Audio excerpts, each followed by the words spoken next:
Claire knew that poison dripped from words like these. It was a poison that she had learnt to use, slowly at first, and then too soon without even thinking about it. Rob had become familiar with its bitter taste. Only this morning, as she felt his smooth, sleepy hand creeping underneath the duvet towards her warm breasts, her mouth had opened to say the words, "Don't touch me." The ugly tone that had come into her voice still had the power to shock her. And as for Rob, he pulled away at once, as if he had burnt himself on the embers of what was, she knew, a dying fire. They lay there absolutely still, together in the same bed, sharing their bodies' heat. Neither of them spoke. Neither had to move for her to know that they were growing further apart with every second that ticked by, and always with that silence pushing its way like steel between them. She turned towards the window, desperate to feel alone. The heavy curtains were drawn against the winter darkness. She listened for a long time to the sound of birds already singing, deceived by the pre-dawn artificial glow of the street lamps.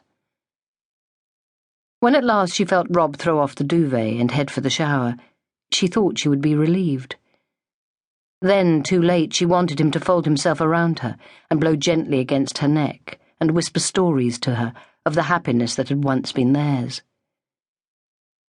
Surely this will all be over soon, she thought.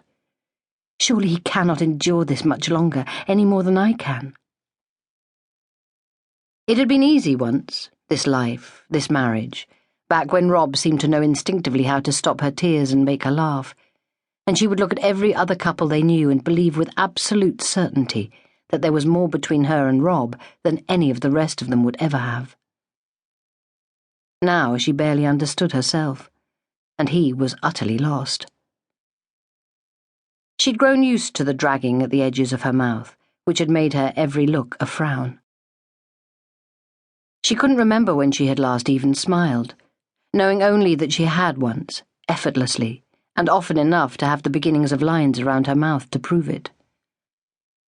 All that must have been in that time that she called before, because everything was now divided for her between before and since, before and now. Yet it was not so long ago, only a matter of weeks and months that she'd been in love, secure in the knowledge that Rob was going to be with her, beside her forever. Their wedding vows had sounded as fresh in Claire's head as if they'd spoken them days, not years ago. They were going to look after each other. That was what mattered. She didn't have to make her way through the ups and downs of life on her own. There would be someone to share it all with her. 5 years in which they had passed from the early uncertainty of nervous chatter and careful flirtation to the reassurance and relief of love, by way of sunsets watched from the slopes of vineyards, holidays at first in hostels and then in what were called boutique hotels, and fears and dreams shared in equal measure in a tangle of limbs. Then Rob had let her down, when all she needed for him was to be there. His presence, that most simple of things, but too much to ask. The betrayal went so deep, was so red with blood, that now she was left only with a familiar feeling, one that she had thought she had cast off long ago, that she was stronger alone. "I'm trying so hard," he had said to her. "I know it isn't enough. I know I'm not getting it right, but I'm trying so hard. Nothing I say seems to help." Nothing can help. Nothing at all. Just 6 months before, she would never have believed that a baby that had never lived, that she could have held in her cupped hands, could have done all this to them. 2 adults who were exactly as happy as they should be after 2 years of marriage and 3 years before that of living together. At just the stage when friends, relatives, and even strangers felt entitled to ask, "Are you thinking about children yet?" None of it was the baby's fault. The baby that she had called Oliver, and that the doctor had called a fetus.